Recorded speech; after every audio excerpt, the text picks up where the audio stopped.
This is the Telemetry Transportation Daily for March 28th, 2025, and I'm Sam Abuel-Samad, Vice President of Market Research for Telemetry.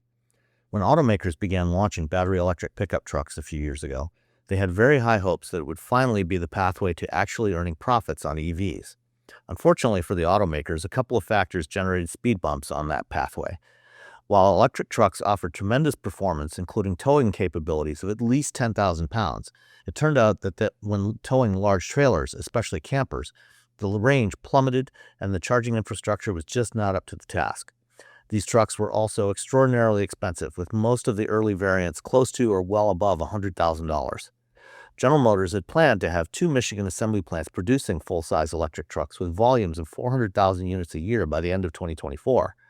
While electric trucks are better than gas or diesel at almost every task, the poor towing range and the high cost has kept the volumes at under 100,000 annually for GM, Ford, Rivian, and Tesla combined.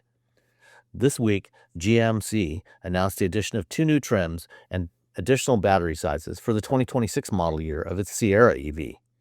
Along with the top-end Denali, there is now a base elevation trim at a price starting at under $65,000 with the standard range battery that will probably have a range of about 290 miles, and the off-road oriented AT4. The AT4 will come standard with 35-inch all-terrain tires and a 10-inch ground clearance. 3 battery sizes will be offered across the range.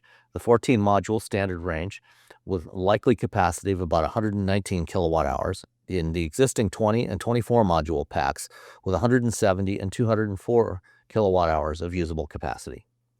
A starting price of nearly $65,000 going up to $100,000 still isn't going to bump volumes up to that original 400,000 target.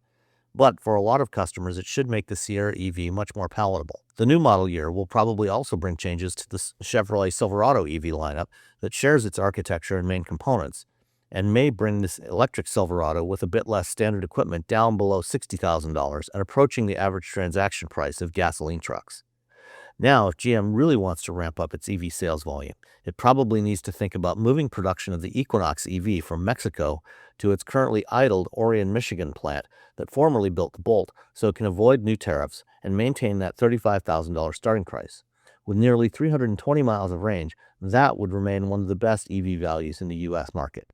Thanks for listening, and I'll be back on Monday.